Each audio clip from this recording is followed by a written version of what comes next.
नक्सल प्रभावित दंतेवाड़ा में NIA court आज फिर एक बार 9 ग्रामीण मन ला फिर बाइज्जत बरी कर दिए है। इमन ऊपर विस्फोट के माध्यम से पुलिस ऊपर हमला के आरोप रहीस। रिहा हुए जम्मो ग्रामीण मरई गुंडा पंचायत के निवासी है। 9 लोग बाइज्जत बरी हुए हैं। ये 9 लोग मरईगुड़ा पंचायत के लोग, और 2017 को एक विस्फोट हुआ था।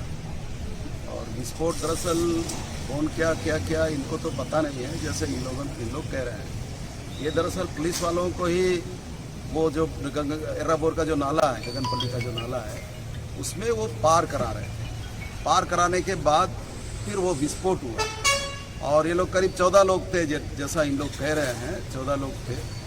और विस्फोट हुआ तो अब इन्हीं को पकड़ करके पुलिस ने जेल में डाल दिया। ये बहुत ही अजीब और हास्यास्पद टाइप केस है।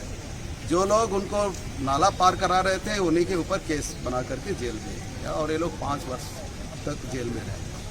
हमारा ये कहना है कि ये बात जाहिर तौर पर जब तब से पता लग रहा था, सरकार के नॉलेज में और सबके नॉलेज में आया, जब एलेक्सपाल मेनन को जब अपहरण करके नेक्सटी ले गए थे, उस समय जो सरकार के साथ जो नेगोशिएशन हुआ उसमें मुख्य बात यही था कि जो निर्दोष आदिवासी है, जो सचमुच ऐसे किसी केस में लिप्त नहीं है, उनको जेलों से छुड़ाया जाना चाहिए।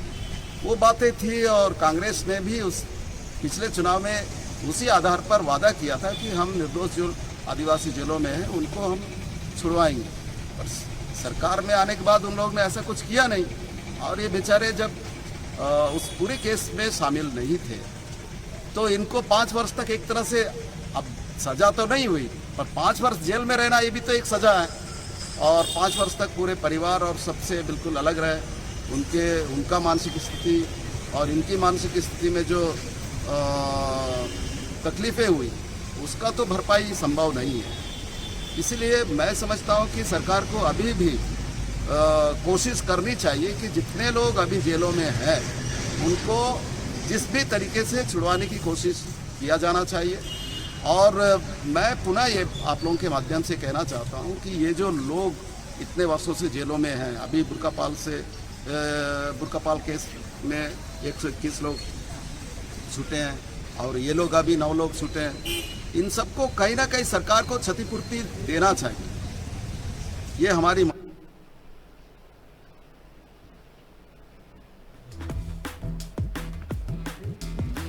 अभी रुका तन छोटकुन ब्रेक ले पर आपन देखत रहा न्यूज़ 36 छत्तीसगढ़ के आवाज़।